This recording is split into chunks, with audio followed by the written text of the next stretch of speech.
Thanks for reading the Bible with me. We are making our way through the book of Luke, currently just starting Luke 20.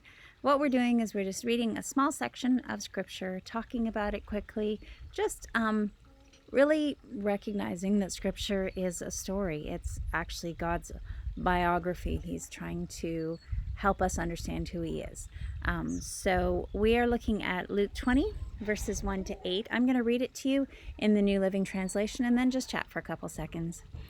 One day, as Jesus was teaching the people and preaching the good news in the temple, the leading priests, the teachers of religious law, and the elders came up to him.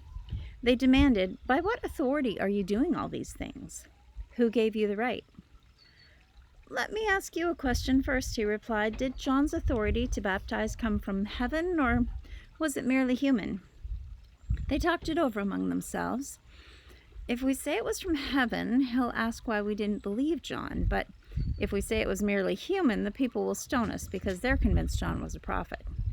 So they finally replied that they didn't know. And Jesus responded, "Then I won't tell you by what authority I do these things." The religious leaders knew that any physical attack on Jesus would start a riot. So they focused their efforts on getting him to say something that might change public opinion. I guess getting canceled was a thing back then too. Honestly, it's not a bad strategy if you can make it work. Unfortunately for the religious leaders, Jesus saw them coming. He was also really good at their game. Up to this point, Jesus was doing a lot of miraculous things and explaining the scriptures with greater wisdom and authority than anyone had ever heard. People were loving it, but the Pharisees were wondering if we can get him to overtly claim to be delivering a message from God, maybe if we can even get him to claim to be God, maybe people will see that as going too far. Maybe his adoring mob will turn on him. So they asked a loaded question. And I love Jesus' response. It tells me a lot about him. See, after being welcomed like a king by hordes of people, he probably could have just said, "Yeah, I'm the incarnate image of God. Feel free to worship me." And a lot of people probably would have done just that. Yes, he rode into Jerusalem humbly, mounted on a donkey, but he was no weakling, and he was nobody's fool. We might interpret his reply as backing down and avoiding conflict. I think we'd be wrong.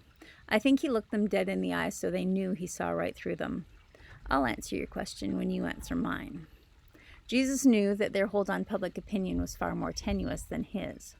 A lot of people deeply respected John the Baptist. If the religious leaders asserted that he was just a rogue teacher making stuff up, they knew that would infuriate the crowds. But they couldn't very well agree that he'd been teaching what God sent them to say. I mean, they hadn't followed John's teaching. That made them look pretty bad. Besides, if John was the prophet sent to introduce the Messiah, well then, what did that make Jesus? There was no way for them to answer that wouldn't put them in a bad spot, so they answered that they really couldn't say. Jesus called and they folded. See you next time.